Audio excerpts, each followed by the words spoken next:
Okay, you need a cover sheet labeled Ancient China with your name on it. You need 11 pieces of notebook paper and 3 pieces of yarn to tie your book together. And we're going to get started on the first standard, which is 6.30 in China. Alright, these are the KUDs for China. What you need to know, what I want you to understand, and what I want you to be able to do. You already know 3 of these things because we did the map yesterday, and that is the river, the plateau, and the Gobi Desert. You did those on your map. But we're also going to learn about the civilization in the river valley, the Shang, the Zhou, the Qin, and the Han dynasties, the emergence of Taoism, Confucianism, and legalism, political and cultural problems during Confucius' time. And Confucius was a very wise man.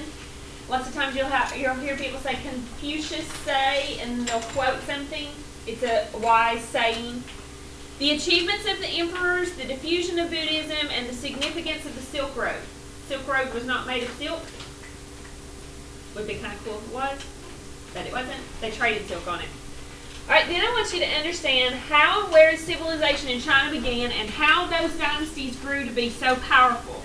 I want you to understand that there's different religions and cultures in China, and those religions and cultures affected the surrounding areas. I want you to understand that politics made contributions to China and the dynasties made contributions. They also made achievements. They gave achievements. The leaders had many achievements that they did. For example, the Great Wall of China, it was built by one of these dynasties. Here's your little side note about the Great Wall of China. The Great Wall of China can be seen from space. And the Great Wall of China, when the men were working on the wall, they worked 24/7. No breaks, no holidays, no days off, nothing. They worked in the cold, in the hot, it did not matter. They got time to sleep and then they came right back to work, but very little time. But here's the thing that a lot of people don't know.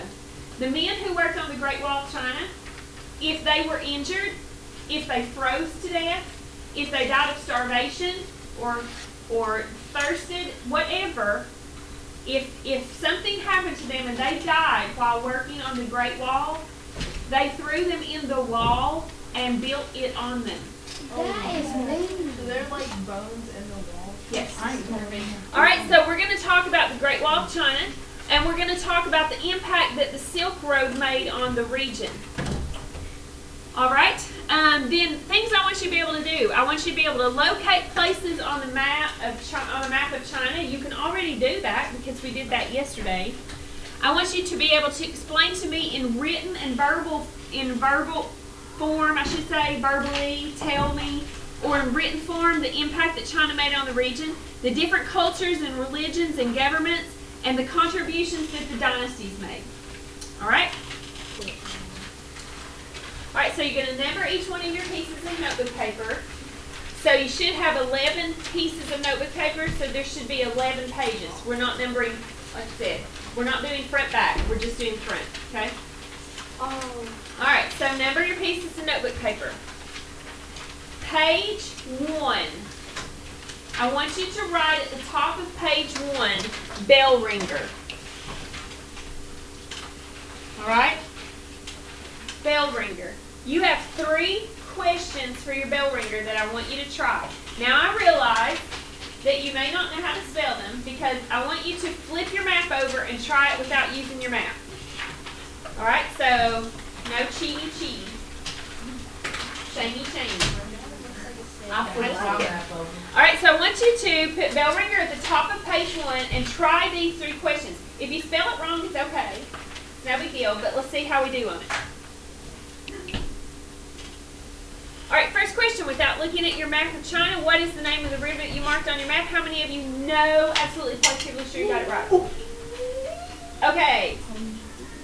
Lucas. It's the Huang He River. Yeah. I thought it was a Huang. Huang He. And actually, when you check out the pronunciation, you're going to hear it a little bit differently. But that H has the Hua sound. Okay? Huang He.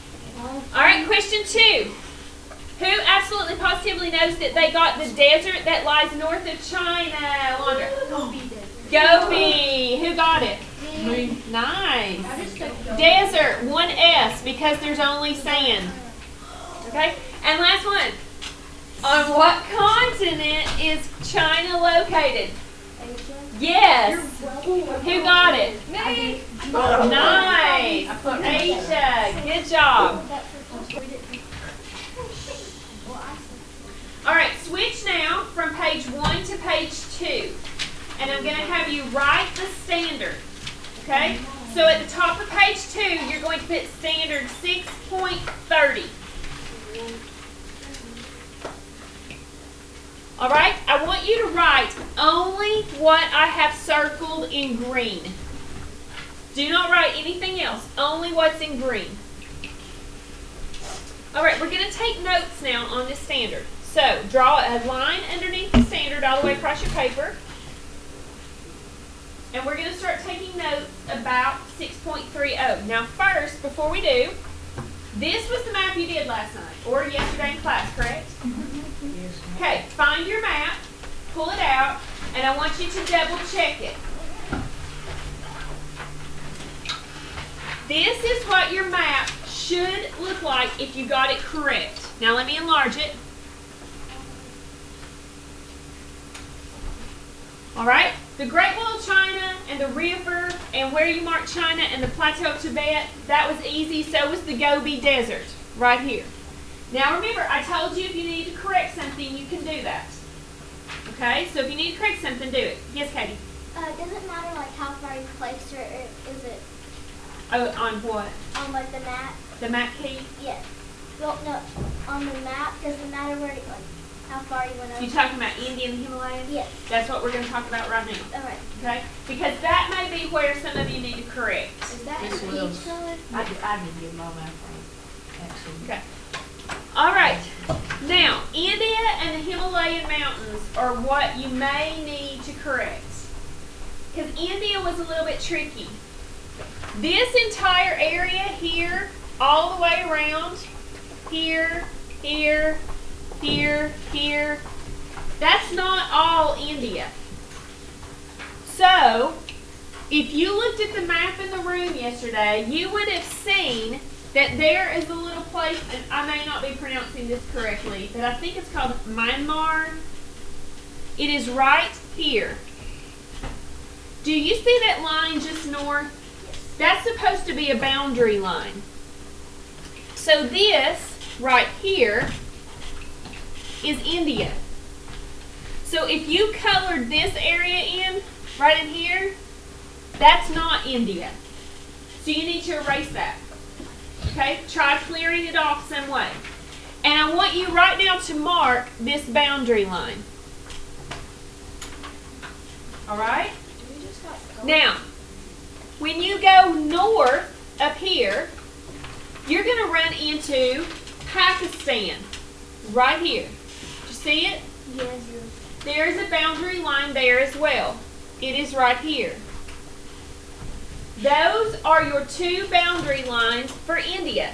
So in between these boundary lines, here and here, that is India. The greatest part of India is covered up by this map key. Now, the Himalayan mountains, the Himalayas, you know that those are northeast of India, right? So right here where Nepal was written, at the Plateau of Tibet, this region is the Himalayas. The Himalayas provide a border or a protection, a barrier between China and India. It is probably close to impossible. I won't say impossible, but it was close to impossible to walk across those Himalayan mountains over to China because they're so what? Tall, they're steep. What do you know about them? They're cold. Mount Everest is there. They're freezing cold. Okay, the only way to have gotten from India to China by walking would have been the same way that the Aryans came in through the Hindu Kush, which was by a pass, right? So this is where the Himalaya mountains should have been put. If you need to correct that, do it right now.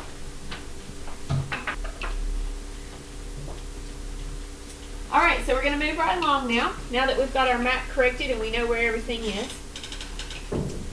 Right, we're going to the first slide for 6.30. So you're back to page 2. And we're going to make some notes now because we're going to talk about China and we're going to talk about the geography that we did on our map just yesterday.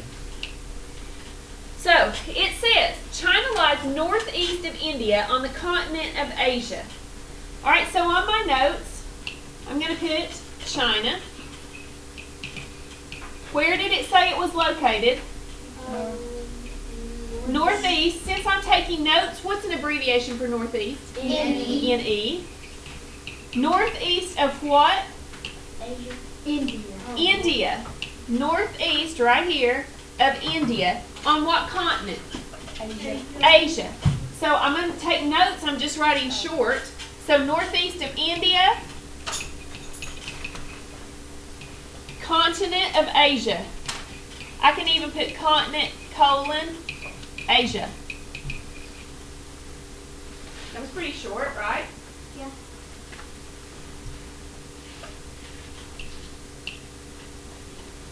All right. It has rich, fertile river valleys.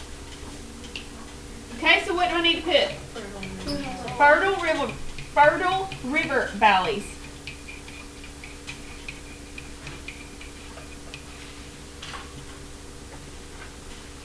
With me so far? Yes, ma'am. Okay, even though it has fertile river valleys, that's a tongue twister. Fertile river valleys. Only about 1/10 of the land can be farmed. So, I'm going to put as my note here, 1/10 farmland. Because when I say farmland, that means the land can be farmed. So if I have, and you don't have to write this, but if I have this patch of land, right, and I'm a farmer, I'm going to divide it into 10 pieces. 1, 2, 3, 4, 5, 6, 7, 8, 9. All right, so I have 10 pieces of land here.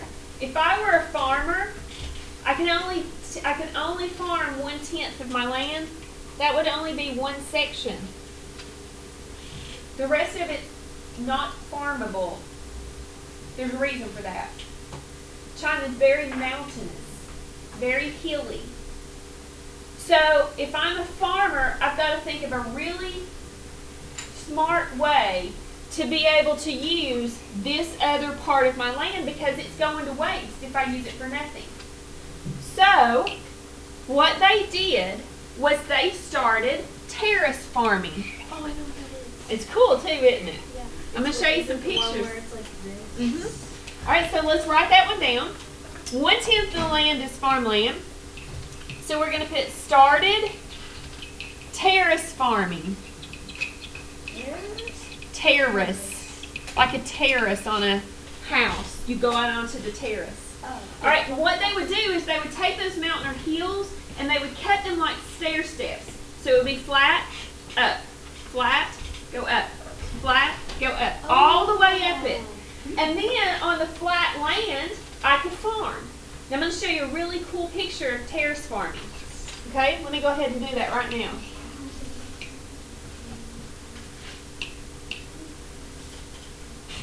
Oh, come on. Whoa. That'd be so See cool. how it looks like a stair step? All right, this one everybody thinks is really cool. Okay, you can see the people over here, and you can see these little houses, little shelters, little villages. But you can see how they've cut this into steps, and they farm on top.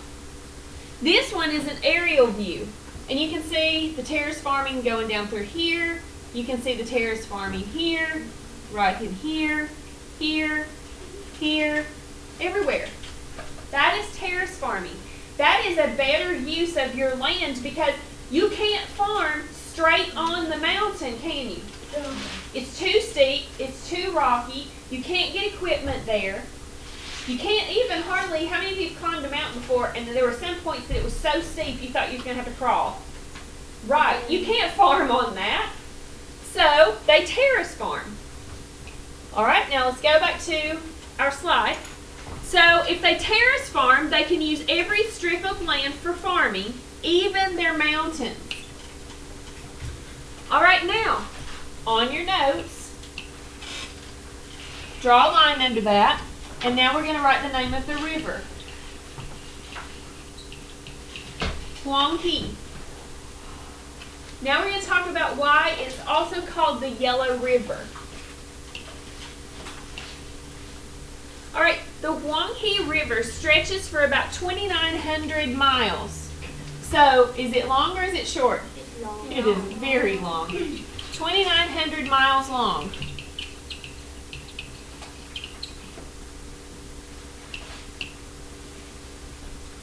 It cuts through thick layers of rich yellow soil. Alright, so it cuts through yellow soil. Do you know now why they might call it the Yellow River?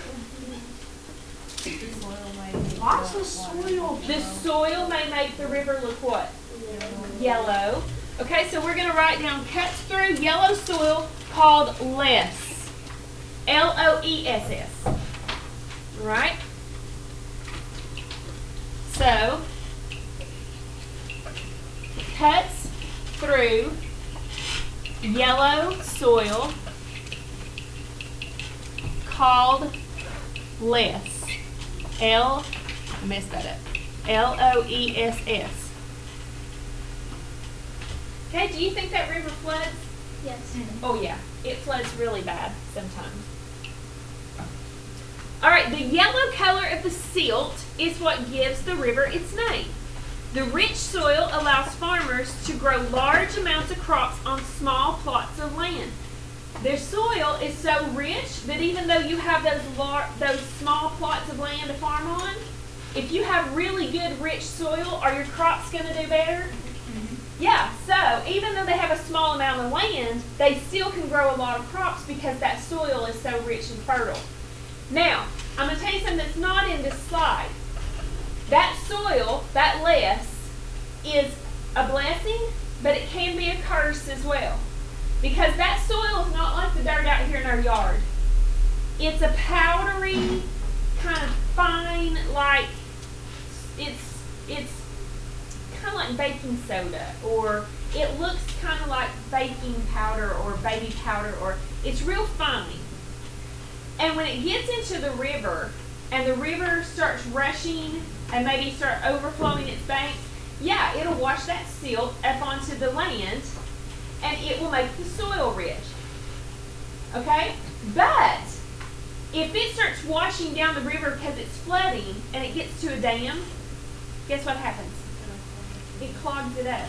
So here's a way for you to think about it. Alright, if you went home and you dumped a whole box of baking soda in your sink, and then, maybe fun for you, but something tells me your parents would not appreciate it. So this is one of those disclaimers. Don't try this at home. If you dump that whole box in your sink and then you turn the water on, what's going to happen to the drain? It's going to stop up. It's going to clog up. So guess what happens when that soil starts washing down? It clogs it up. It clogs it up. So the farmers are constantly having to clean off stuff, clean all this silt off stuff, unclog things because it builds up on it. All right? Okay, so like I said, the loess soil is both a blessing and a curse. We talked about how it clogs up dams and it clogs up farmers' tools and equipment because it's just so fine that it's hard to get it. It's hard to get it cleaned off because it just kind of piles up on there and makes a mess. But it's a blessing because that rich soil allows farmers to grow really good crops and large amounts of crops on small plots of land. So, alright, so now the river itself All right, well, wait, I'm getting a little bit ahead of myself, so let me back up. So, we talked about the soil called loess. I'm going to actually move this note right here. Whoops, sorry about that. This note right here to another slide so that we can continue to write just a little bit about that soil. So, we have the soil, or the silt. Well, if I could write here, that would help matters a lot. All right, we have the silt called loess, and it is both a blessing and a curse. It is a blessing because it provides rich soil, rich, fertile soil. But it is a curse because it is so fine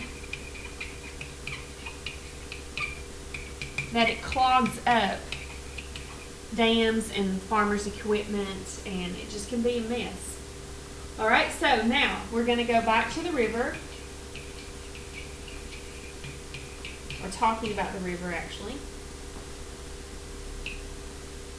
All right, the Huang He River. We're going to go back to our slide here, hopefully. All right. Now, the river itself can also be both a blessing and a curse. All right, let's talk about how that can happen. So we're going to put down that it can also be a blessing and a curse.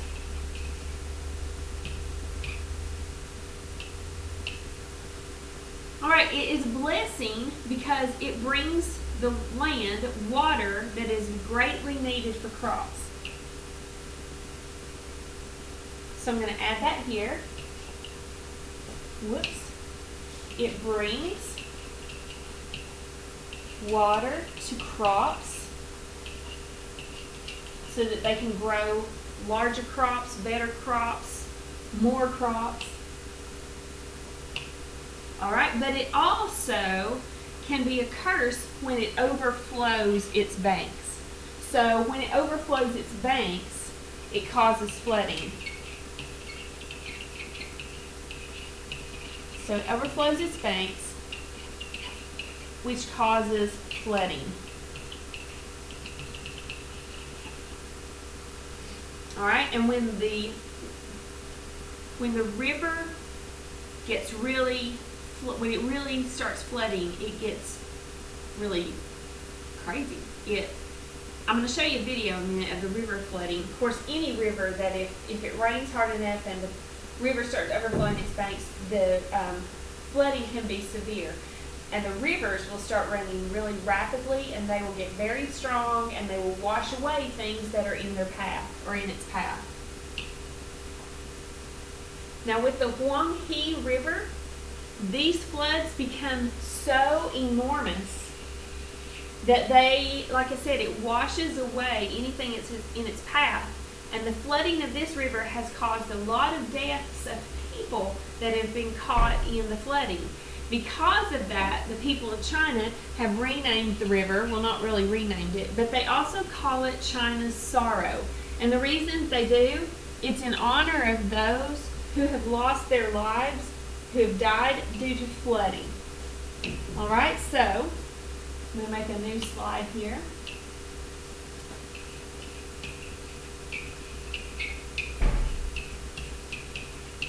Okay, it is also called China's sorrow. The Huang He River is also called the Yellow River. It's also called China's sorrow. And this is in honor of the people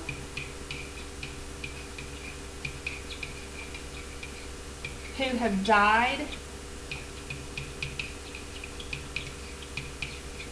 in the floods. Okay, in the flooding. All right. Now, I'm going to show you some pictures of the river. All right, this is one. The river is not out of its banks here and it is not flooding here, but this is a picture of the river, and you can see the soil around it, how it's a yellow color from that loess. That is the silt that is washed up by the river and that is used to plant the fertile crops. This is a picture of it. Let me move this one out of the way. When it is flooding. Alright, so you can see it's out of its banks, it's flooding, it's running rapidly there. So you can see the not flooding and the flooding. Alright, now I talked about this loess soil that is brought in by the river. This is what it looks like. It is a fine, powdery soil, and it is a yellow color. That's why they call the river the Yellow River, is because the silt washes in to the river and the river washes it downstream into the other parts of the land, but it's very, very fertile. But you can see from that how it will clog things up. You can see from that if it got wet and you walked through it with your boots on, you would have mass amounts of mud stuck to your boots. All right, but that's the loess soil. All right, now we're going to watch a video. I have a couple of videos actually. We're going to watch a video about the Yellow River.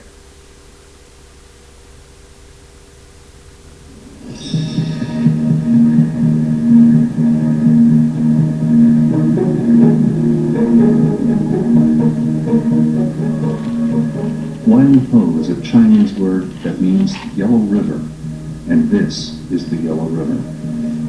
It flows 3,000 miles across the country of China. In some places, the river tumbles and cascades over falls.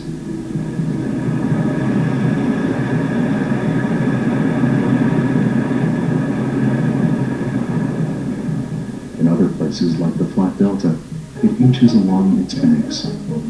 When you look at the path of the Yellow River on a map, it looks a lot like the shape of a Chinese dragon. Its tail rises high above sea level in the Himalayan mountains. From there, the river loops and twists as it passes mountains and crosses plains before reaching its mouth at the Gulf of Bohai.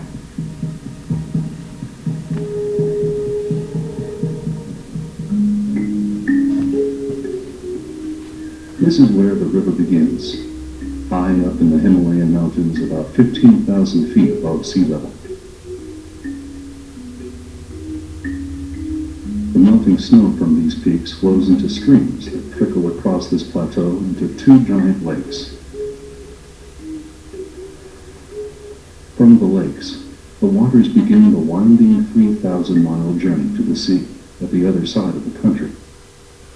All right, that's one of the videos. Here we're going to watch another one of the flooding of the river.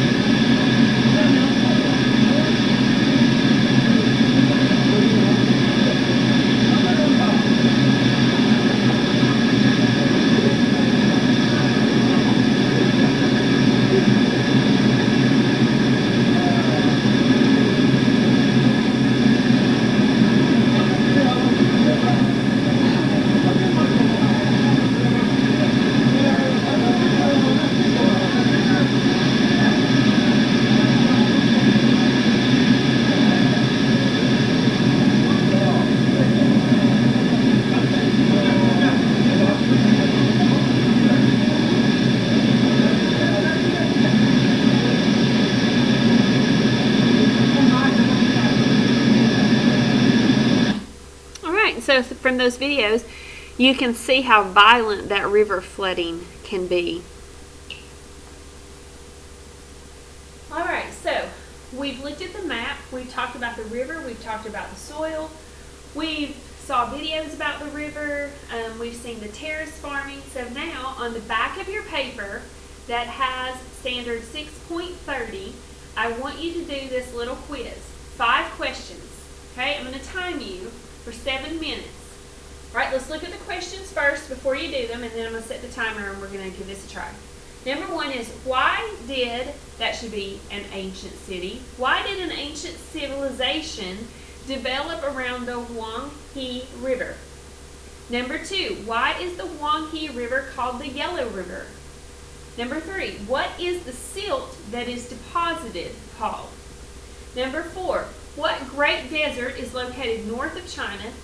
And number 5, what geographical feature separates China from India? All right, 7 minutes, go. All right, so when you come to class, we'll be going over these questions and see which ones you got right. This is your video for Standard 6.30. We will start the next standard tomorrow. All right, see you, bye.